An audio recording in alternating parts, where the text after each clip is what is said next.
Hey guys!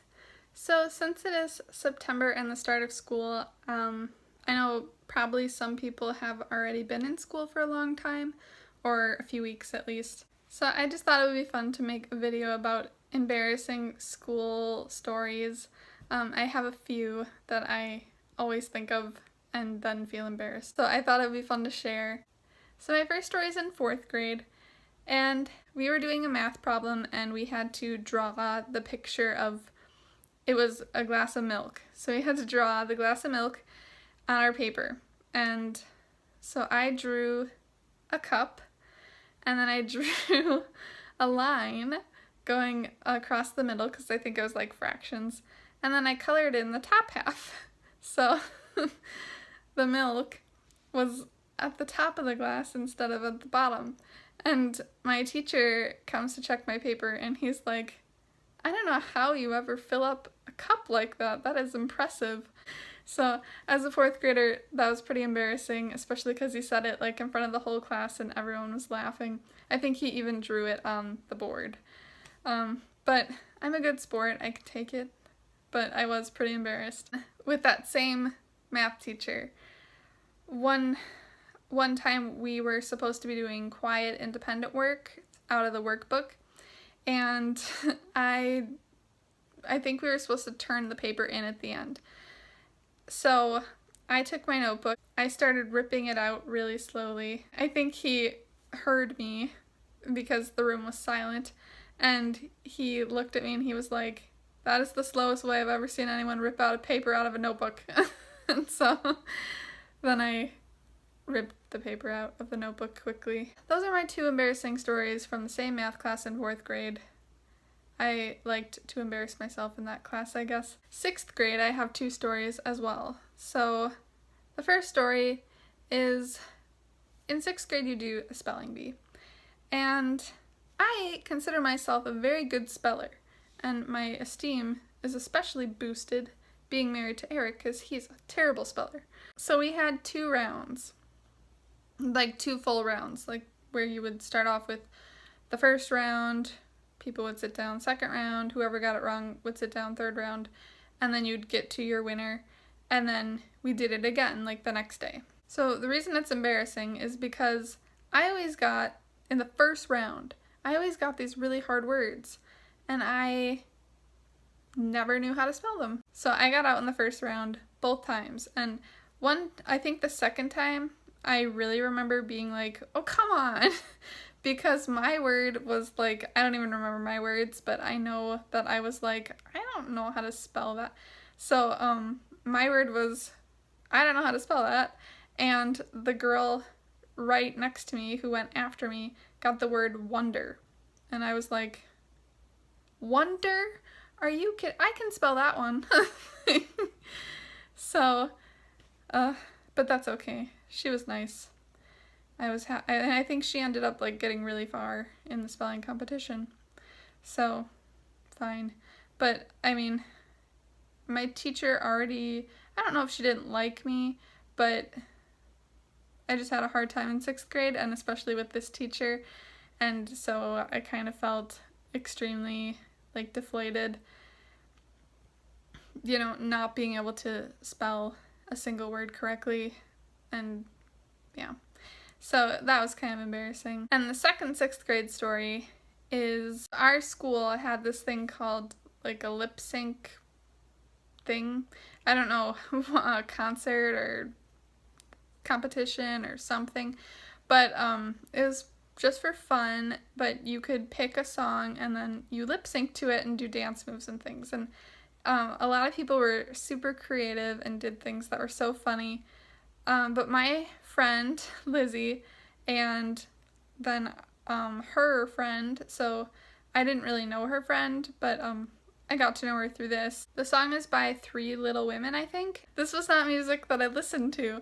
I do, like, sort of like the song because I grew up with it, and we danced to this one in particular, but this is the only song I really know by this group. It's like, I'm getting a little tired of your broken promises. So it's that song, if you know it. But yeah, I don't know what it's called. I could probably look it up. we pretty much procrastinated on doing the dance moves and things and learning the words. So when we went in for our audition, we were awful, is basically the embarrassing part of it. We had no clue what we were doing. We had like sort of some moves choreographed for the chorus, and it was just not good. I was so embarrassed doing it, like I didn't want to. But I mean, I was part of the group. I couldn't like tell them, I'm quitting.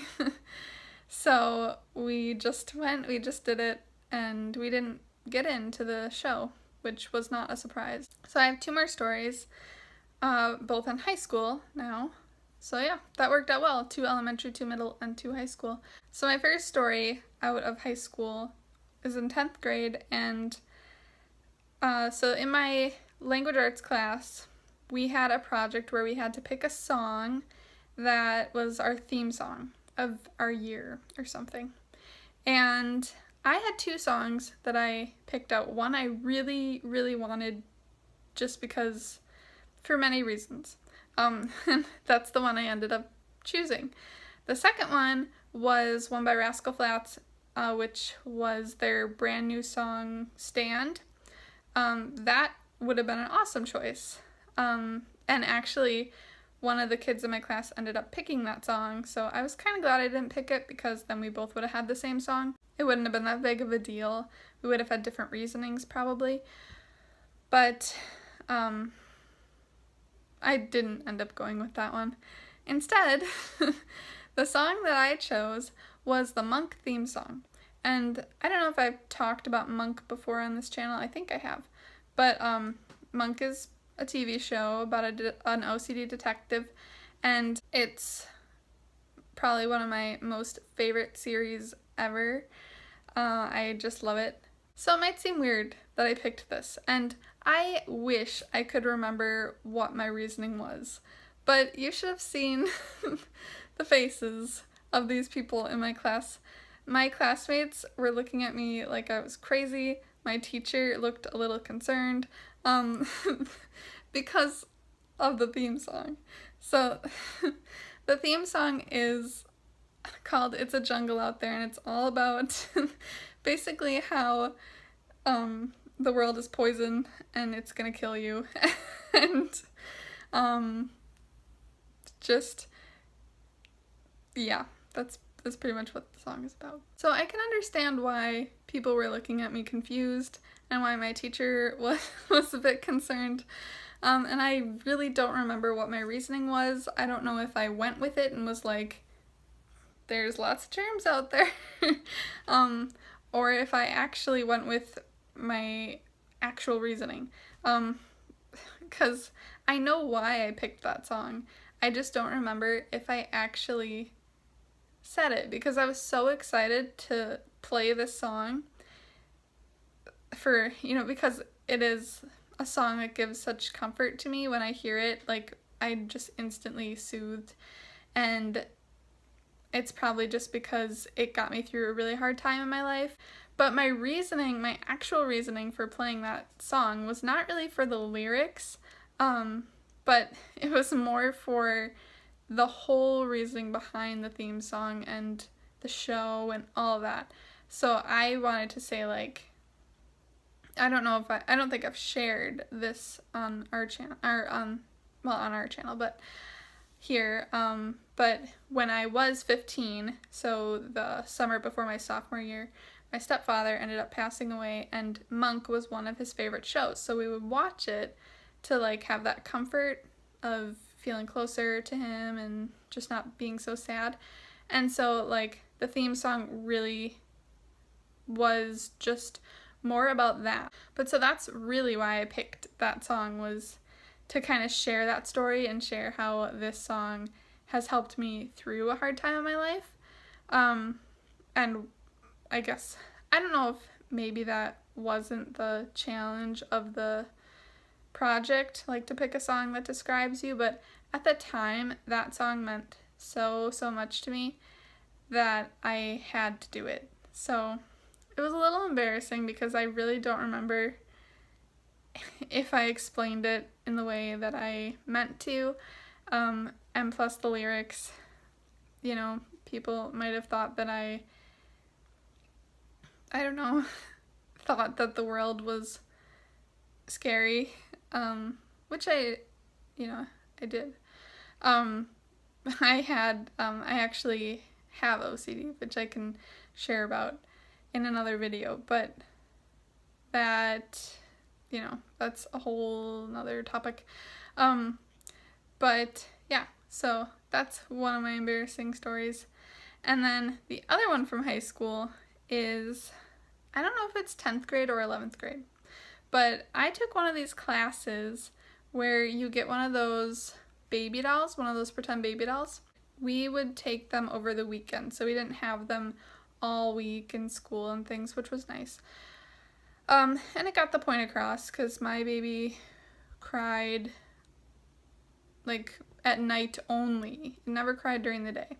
And actually, I wouldn't know if it cried during the day, because over the weekend my sister kind of took care of it for me, because I was totally not into this project. I don't know, I prefer real children, over, I don't want to carry a baby doll around at the age of 15 or 16. I was just not into it. But my sister was, because she was like 13 at the time or something, so she was totally all over it. But I took care of the baby at night. And so there were two types of babies that my school had. The first type of baby had like this neck that would fall backwards, so you had to always make sure you supported the neck.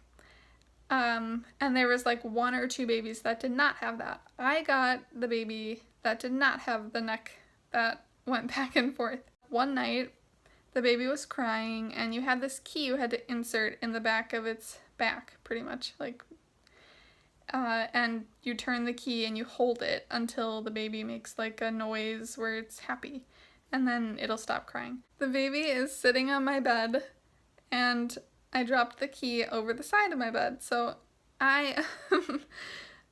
so it's dark. So I'm looking around for the key with my hand, and somehow I must have like moved my foot or something, and I kicked the baby. It rolled off my bed, and my bed was against the wall, so the baby like fell in between my bed and the wall, and it's crying, and eventually I found the key, and I like had to like dig the baby out from wedge the baby out from between the wall and my bed. So when I took it back to school on Monday, the teacher would open up each baby and then like press a button, and it would show these numbers, and the numbers would tell like how many times it cried over 5 minutes, how many times this, like showing basically how good of a parent you are. And my baby registered as like having the neck go back a few times, and she was like, "That's weird," and I was like, "Yeah, that's really weird." Like, because my baby doesn't do that. But yeah, I'm pretty sure it's because of rolling off the bed and getting wedged in between the wall and the bed. So that is my last embarrassing school moment. I don't think the teacher ever figured it out, but she did kind of look at me suspiciously. So hopefully your school year is going well if you're back in school and you have no embarrassing moments like this. If you can learn something from this video, it would be to not draw your glasses of milk with your milk filling the top half of the glass. That's very important. So that's all the stories I have for today. So thanks for watching, and we'll see you in the next video. Alright, bye guys!